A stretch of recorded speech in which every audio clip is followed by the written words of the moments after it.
जितने अपने शास्त्रों में पाप लिखे हैं सब नहीं करते, और इतने बढ़िया होते हैं, शुद्ध बहुत होते हैं,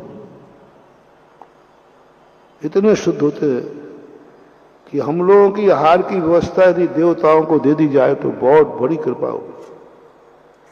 इतने शुद्ध होते हैं कुछ पूछो, पसीना आता नहीं, बालचंद कभी नहीं आएगा यदि देवता आहार देना, क्योंकि उनके बाल होते ही नहीं, और मान लो कोई मानता भी है तो खिरते नहीं। अवध ज्ञान होने से वो तुरंत जीव देख लेंगे, हमारे पहले ही देख लेंगे। काश देवताओं को आहार व्यवस्था दे दी जाती तो एक तो आहार शुद्ध होता और निरंतराय होता, हम लोग साता से खा सकते थे, घुसपैठ नहीं होती, कोई घुसपैठ का सवाल ही नहीं हुआ। लेकिन पता नहीं है जिनवाणी ने क्या किया, ऐसे गंदे लोगों को आहार दे दिया देने का। पसीना वगैरह ऐसे पहुंचते जा रहे हैं, मन शुद्धि महाराज, वचन शुद्धि, काया शुद्धि। देखो गलत बोल रहा हूं तो बता दो, ये आता है ना पसीना, आता कि नहीं आता है। आचार्य को मालूम था पसीना आ रहा है, पहुंचते जा रहे हैं, बाल भी टूट के झड़ता जा रहा है, और कोई भी दो, फिर भी अधिकार मनुष्य को दिया। उनके शरीर में मल नहीं, मूत्र नहीं, कफ नहीं, गंदगी नहीं, कुछ नहीं, एकदम रिफाइंड शरीर होता है।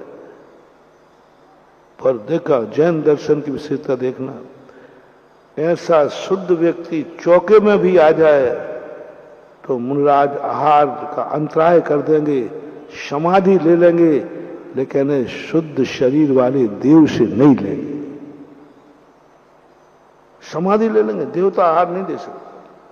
यदि महाराज को पता चल जाए कि इस चौके में कोई देवता है, वो आहार नहीं लेंगे, मांसोपवासी क्यों ना, मालूम भर चल जाना चाहिए। देवताओं से आहार लेना महाप्रायश्चित का भागीदार है।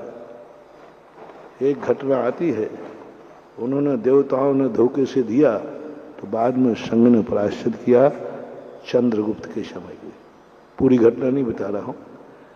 तो वहां जाकर के उन्होंने प्रायश्चित दिया है ना, देवताओं से आहार नहीं लिया जाता, सब कुछ ठीक होने, और मनुष्य का सब कुछ गड़बड़ होकर। क्यों? कारण क्या है? देवता चौका नहीं लगा सकते थे, लगा सकते, बहुत अच्छी तरह लगाते, बढ़िया लगाते, लगाए हैं चौके, उन्होंने लगाए थे।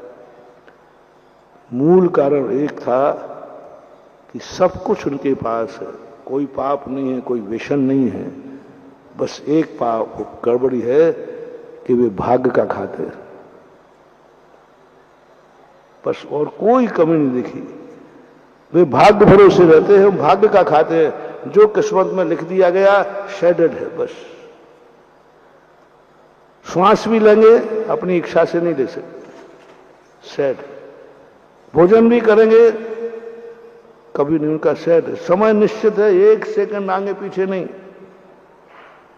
तुम तो आगे पीछे भी चल जाएगा, 14 से नहीं खाना है तो नहीं चलेगा, उनका नहीं, 14 से तो भगवान का अभिषेक कर रहे हैं, उसी समय आहार का समय हो गया तो आहार ले लेंगे।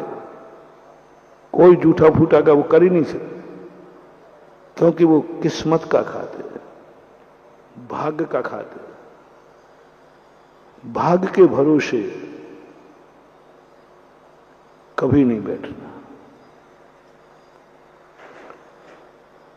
तीसरा कारण है नियत बात, भाग्य भरोसे। तीसरे कारण में आता है मैं असमर्थ हूं, मैं कुछ कर नहीं सकता।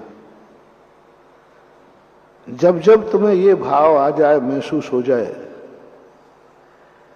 कि मैं इस कार्य करने में असमर्थ हूं, तुरंत आप कार्य को बदल दीजिए।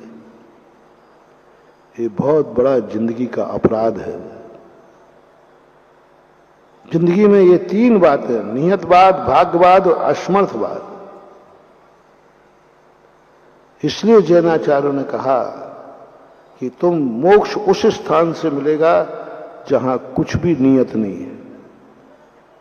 देवताओं का मरना नियत है, जिस दिन मरना है उसी दिन मरेगा, अपना मरना कोई नियत नहीं कहो यहीं बैठे बैठे चले, एक छोटा सा कोरोना की लहर आ जाए तो चले जाए। जहां मरना भी नियत नहीं है, जहां किस्मत भी कोई काम नहीं करती है, जहां व्यक्ति पुरुषार्थ करता है, देवताओं में पुरुषार्थ नहीं, भोग भूमियों पुरुषार्थ नहीं, जहां पुरुषार्थ करता है, जो पुरुषार्थ करके खाता है, वह जैसे अभी महाराज जी ने कहा था ना, पुरुषार्थ, 3 पुरुषार्थ। अर्थ पुरुषार्थ का अर्थ क्या होता है? अर्थ पुरुषार्थ का अर्थ पैसे ही नहीं, जितनी जिंदगी के लिए वस्तुएं चाहिए, जितने परिवार को चलाने के लिए वस्तु चाहिए, जितनी जितनी शरीर को चलाने के लिए वस्तु चाहिए, वे सब अर्थ पुरुषार्थ में आते हैं।